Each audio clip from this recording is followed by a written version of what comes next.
So hello guys, welcome to Nataraj UPSC classes. Today myself Ravi Raj is going to teach you chapter 3 from the Spectrum book Modern India. So let's begin. Advent of the Europeans in India. Okay. So generally history को chronological order of events में बांटा जाता है. That is into periods like ancient, medieval and modern. But in real ऐसा नहीं होता है. It is a complex amalgam of change and continuity at different times and different places. History को हम लोग परफेक्टली बाइफरकेट नहीं कर सकते कि इस टाइम से इस पीरियड से मॉडर्न चालू हो गया, इस पीरियड से एंशियंट था, इस पीरियड से ये मिडिवल था, क्योंकि ये कॉम्प्लेक्स अमालगम है. इवन मिडिवल पीरियड चल रहा है तभी मॉडर्न पीरियड के इवेंट्स हो रहे हैं, और इवन एंशियंट पीरियड चल रहा है मिडिवल पीरियड के भी इवेंट्स हो रहे हैं. तो it is a like a mixture. Okay. Generally modern India में हम लोग एडवेंट ऑफ यूरोपियंस का पढ़ते हैं, ठीक है. पर advent of Europeans, that is Europeans कब आए इंडिया में? They came into the 15th century, and 15th century was the period of medieval period. So medieval period में ही यूरोपियंस आ गए. इसका मतलब है कि मॉडर्न हिस्ट्री उसी समय से भी चालू हो गया. मिडिवल पीरियड चल रहा है, मॉडर्न हिस्ट्री के इवेंट्स हो रहे हैं. तो generally in this chapter in modern India हम लोग जितने भी इवेंट्स है यूरोपियन से रिलेटेड है वो सारे as a part of the modern history पढ़ेंगे. Okay. Now the quest for and discovery of a direct sea route to India. अब यूरोपियंस क्यों डायरेक्ट सी रूट चाहते थे इंडिया के लिए? इसका रीज़न क्या है? इसका तीन मेजर रीज़न है. सबसे पहला रीज़न है लॉस ऑफ डायरेक्ट कांटेक्ट. जो डायरेक्ट कांटेक्ट था यूरोपियंस का इंडिया के साथ वो ख़त्म हो गया. कैसे ख़त्म हुआ? तो इसका चार रीज़न है. लॉस ऑफ डायरेक्ट कांटेक्ट क्यों ख़त्म हुआ? इसके चार रीज़न्स हैं. First reason is decline of Roman empire. 7th century में रोमन एम्पायर कम्प्लीटली डिक्लीन कर गया. अरब्स का डोमिनेशन हो गया इजिप्ट एंड पर्सिया पर, और इंडियन कमोडिटीज़ जितने थे जैसे स्पाइसेस, कैलिकॉस, सिल्क, वेरियस स्टोन्स, इनका जो ट्रेडिंग है ये काफ़ी ज़्यादा अफेक्टेड हो गया. पहले डायरेक्टली होता था, अब बीच में अरब्स का डोमिनेशन हो गया, तो it was affecting the trade of this products. 1453 Constantinople fell कर गया to Ottoman Turks. Ottoman Turks से हार गया कॉन्स्टेंटिनोपल. और जितने भी मर्चेंडाइज थे जो इंडिया से जाते थे अब उन्हें अरब मुस्लिम इंटरमीडियरीज के थ्रू जाना पड़ रहा है. और when there are intermediaries there will be obviously जो प्रोडक्ट्स के प्राइसेस हैं वो हाई हो जाएंगे, क्योंकि वो अपना मार्जिन भी जोड़ेंगे इंटरमीडियरीज. रेड सी रूट था, उस पर जो मोनोपोली हो गया था इस्लामिक रूलर्स का हो गया था, और उससे भी वो काफ़ी ट्रेमेंडस रेवेन्यूज़ कमा रहे थे. और जितने भी लैंड रूट्स थे अब उन पे अरब्स का कंट्रोल किया. तो चार मेजर रीज़न क्या हो सकता है? लॉस ऑफ डायरेक्ट कॉन्टैक्ट का, रोमन एम्पायर का डिक्लीन, फिर कॉन्स्टेंटिनोपल का फेल होना ऑटोमन तुर्क्स में जिसमें अरब मुस्लिम इंटरमीडियरीज आ गए, रेड सी रूट में मोनोपोली होना इस्लामिक रूलर्स का, और land routes completely controlled by the Arabs. These are the four major reasons for the loss of direct contact. The first reason was loss of direct contact, and the second reason was Renaissance, that is Punarjagran. So there was a call for exploration, let's explore the sea and the other parts of the world. So Europe was very advanced. Europe काफ़ी advanced हो चुका था ship building and navigation में. That was not a big deal for them. सो बहुत से adventurous sea voyages उस समय देखे गए. Okay. And the third reason is economic development. There was economic development, that is expansion of land under cultivation increase. Cultivation के लिए जो लैंड है वो इंक्रीज़ करता गया, यानी फॉरेस्ट क्लियर होके कल्टिवेटिंग लैंड बढ़ते गए. प्लॉग इम्प्रूव हो गया, साइंटिफिक क्रॉप मैनेजमेंट यूज़ होने लगा, जिसके कारण क्या हुआ, सप्लाई ऑफ मीट भी बढ़ गया. और सप्लाई ऑफ मीट बढ़ने के कारण डिमांड फॉर स्पाइसेस भी काफ़ी ज़्यादा होने लगी. This all three led to the prosperity. और जब प्रोस्पैरिटी आई तो demand for oriental luxury goods का बढ़ गया. तो दो रीज़न देखा जाए, कल्टीवेशन इंक्रीज हुआ जिसके कारण, इसका रीज़न था इम्प्रूव प्लॉग और साइंटिफिक क्रॉप मैनेजमेंट, जिसके कारण सप्लाई ऑफ मीट बढ़ा, जिसके के लिए स्पाइसेस चाहिए जो इंडिया सप्लाई करता था, और साथ में प्रोस्पैरिटी बढ़ी तो ओरिएंटल लग्जरी गुड्स का डिमांड बढ़ा जो भी इंडिया से काफ़ी ज़्यादा आता था. So till now we studied the three major reasons for the quest for the discovery of direct sea route to India. ठीक है. पहला रीज़न था loss of direct contact, Second reason was Renaissance, and the third reason was economic development. Now there are some other reasons which are, first one, mighty Ottoman Turks. Ottoman empire काफ़ी powerful हो गई थी, उससे fight करना था। Venice and Geneva, जिसकी prosperity mainly oriental goods की trading में थी, वो काफ़ी ज़्यादा अफेक्टेड हो गई थी। नॉर्थ यूरोपियंस इसलिए रेडी हो गए कि ठीक है, हम लोग पोर्तुगल और स्पेन को मदद करेंगे मनी और मेन से। ओके, और जिन्यूस जो थी वो तैयार हो गई थी कि हम लोग शिप्स और टेक्निकल नॉलेज देंगे। जस्ट बिकॉज ऑटोमन एम्पायर काफ़ी पावरफुल थी, उससे फाइट करना इतना आसान नहीं था, तो they have to find another route. For that this countries were helping. और पोर्तुगीज़ ने लीडरशिप लिया कि ठीक है, cracked down resistance to Islam, हम लोग जो इस्लाम जो फैल रहा है इसके लेकर जो रेजिस्टेंस है उसकी लीडरशिप हम लेते हैं, पोर्तुगीज़ ने कहा। So that was first among the other reasons. Okay, now the prince Henry of Portugal. Okay, Prince Henry of Portugal, he had an obsession to find the sea route to India. So he was named as navigator. Okay, he was very keen to find a way to circumvent the Muslim domination of Eastern Mediterranean. वो बहुत ज़्यादा उत्सुक था कि किसी तरह वो ये मुस्लिम डोमिनेशन है उसको सर्कमवेंट करके ईस्टर्न रीजन में पहुँचे। Okay, for that Pope Nicholas V, church was very powerful at that time, उसने कन्फर्म किया कि ओके, प्रिंस हेनरी को उसने राइट दे के right to navigate sea to the distant sources of the orient. For what reason? To fight Islamic influence and spread Christian faith. उसने दिया कि ठीक है, आप नेविगेशन करिए, दूर दूर इलाकों में जाइए, different different parts of the world में थ्रू सी, एंड इस्लामिक जो इन्फ्लुएंस है उससे लड़िए और क्रिश्चियन फेथ को बढ़ाइए। But however his dream couldn't be true, मतलब उसका ड्रीम पूरा नहीं हो सका और वो मर गया अपने सपने पूरे होने से पहले ही। तो that was about Prince Henry of Portugal.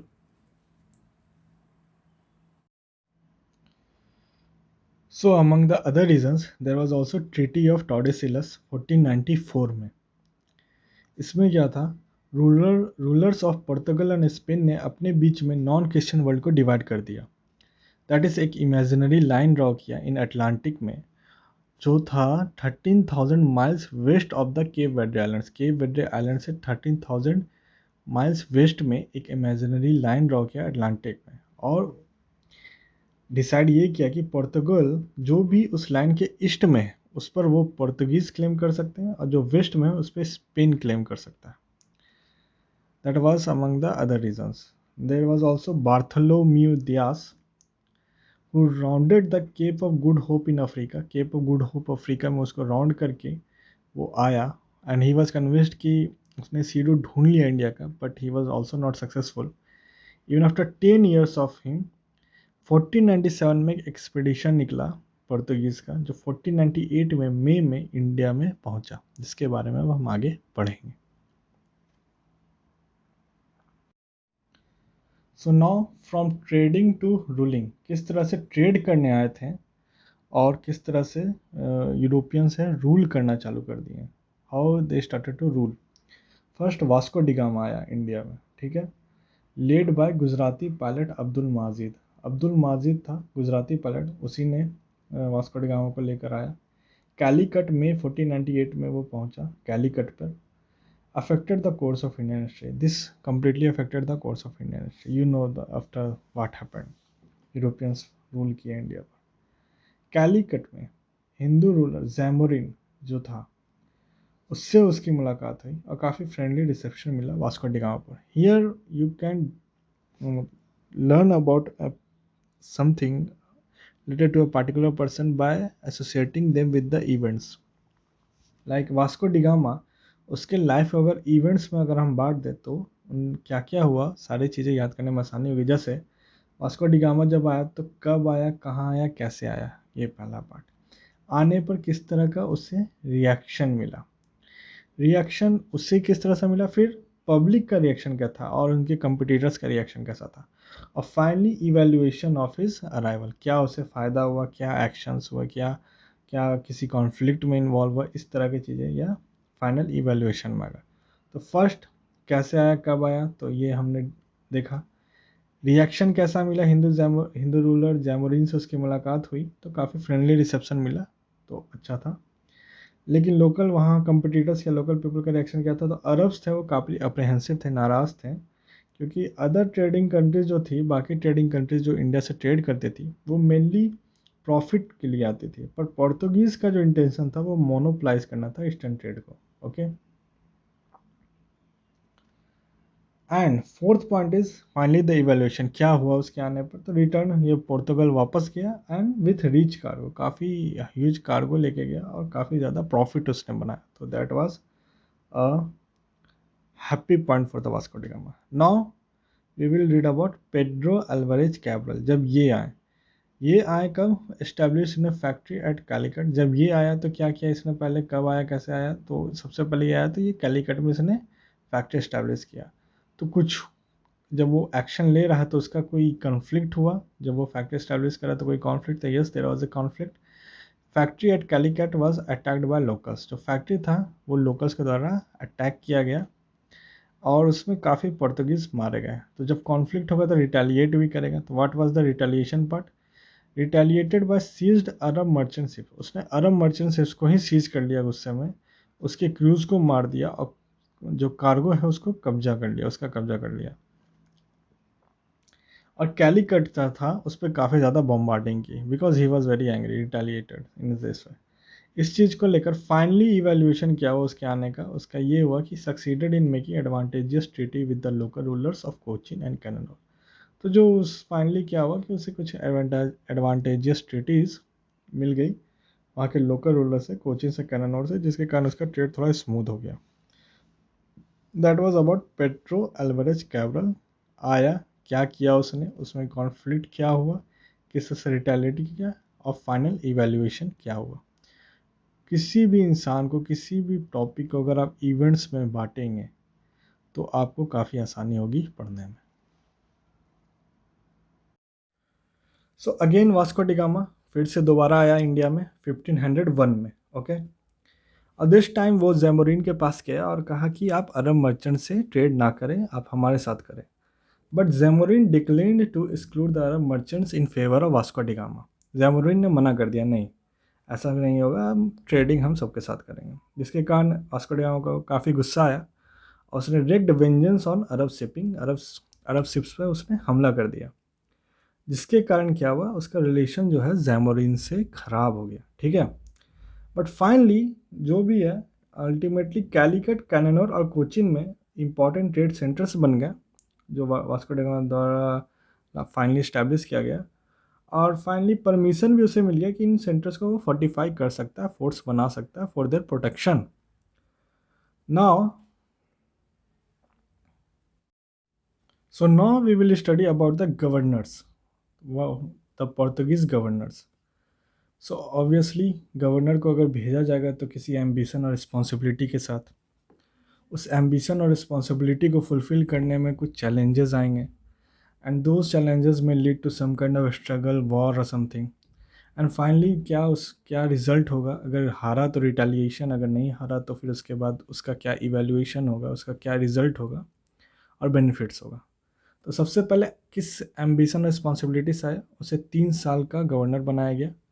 उसका एम्बिशन या रिस्पॉन्सिबिलिटी कह सकते हैं कि destroy Muslim trade by seizing Aden, Ormuz और Malacca.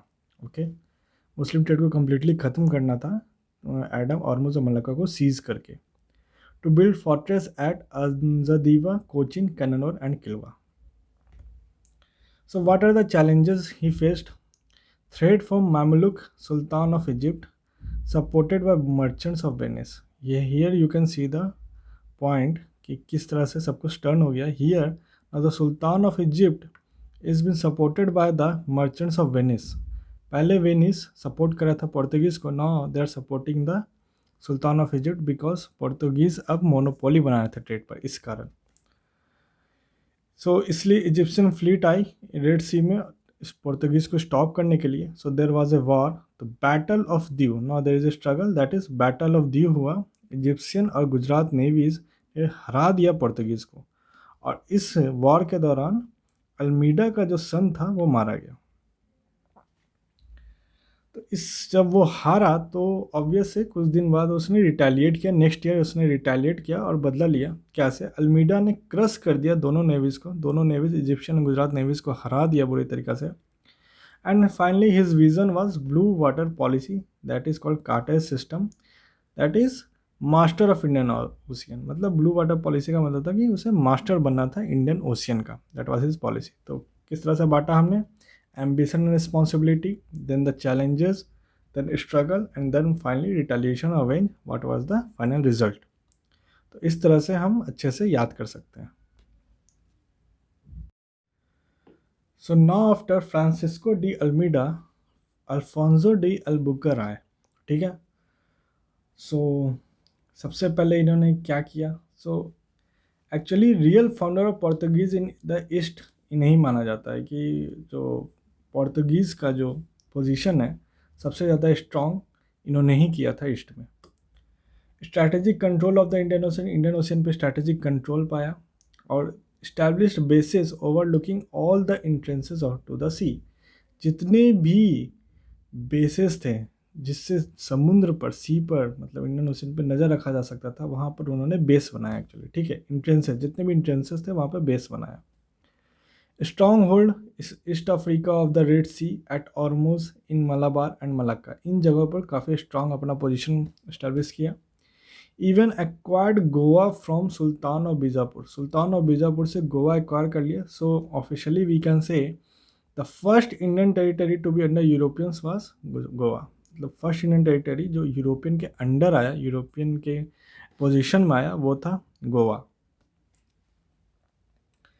What were the important initiatives? So permit system for other ships, मतलब बाकी जहाज के लिए इसने परमिट सिस्टम लाया। And abolition of sati, so abolition of sati, जहाँ भी रूल था इनका वहाँ पर ख़त्म किया उन्होंने कि नहीं, एबोलिशन सती प्रथा सही नहीं यूज़ होगा। Finally encourage to take local wifes, जो पोर्तुगीज़ थे जो इनके साथ आए थे उनको कहा कि ठीक है लोकल वाइफ्स शादियाँ करें यहीं पर। Goa and province of north में जो थे पोर्तुगीज़ वो as a village landlords establish हो गए। रोड्स एंड इरिगेशन वर्क्स में इन्वॉल्व हो गए जिन्होंने। New crops and tobacco cashew nuts ये लाया, ठीक है। तो विलेज लैंडलॉर्ड्स बने, रोड्स एंड इरिगेशन वर्क्स करवाया और उसके बाद न्यू क्रॉप्स और इंट्रोड्यूस किया, टोबैको और कैशियो नट्स। सिटीज़ में ये एज ए आर्टिसंस इन्वॉल्व हो गए और मास्टर क्राफ्ट्समैन बन गए। तो this was about the Alfonso D Albuquerque.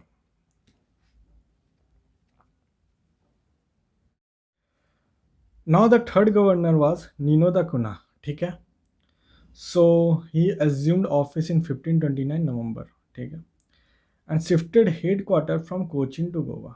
इसने क्या किया, नीनो दा कुना ने जो हेड क्वार्टर है कोचीन से गोवा में शिफ्ट कर दिया। There was a ruler of Bahadur Shah of Gujarat, उसका एक्चुअली मतलब एक इवेंट है associated with the Nuno da कुना and the Bahadur Shah of Gujarat. इसके बारे में हम पढ़ेंगे कि बहादुर शाह गुजरात का कॉन्फ्लिक्ट हो गया था हुमायूं से। तो उसने क्या किया कि पोर्तुगीज़ से हेल्प लिया। सो नीनो दा कुना से बात किया और बहादुर शाह ने वादा किया कि वो आइलैंड ऑफ बसीन को उसने दे दिया नीनो दा कुना को, और वादा किया कि दीव भी उसे वो दे देगा, ठीक है, फॉर द हेल्प। बट क्या हुआ कि Humayun withdrew from the Gujarat, Humayun वापस चला गया गुजरात से। So there was no war anything. Finally तो इसके बाद क्या हो गया, बहादुर शाह का रिलेशन है ना वो पोर्तुगीज़ से ख़राब हो गया।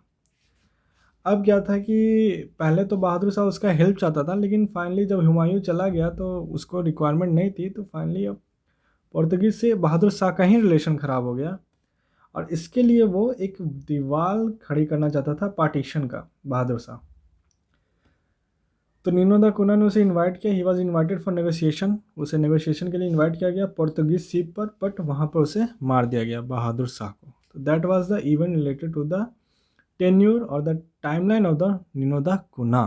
Okay, so thank you so much, please like, subscribe and share my channel. So we will meet now in the next part of this lecture series. Thank you.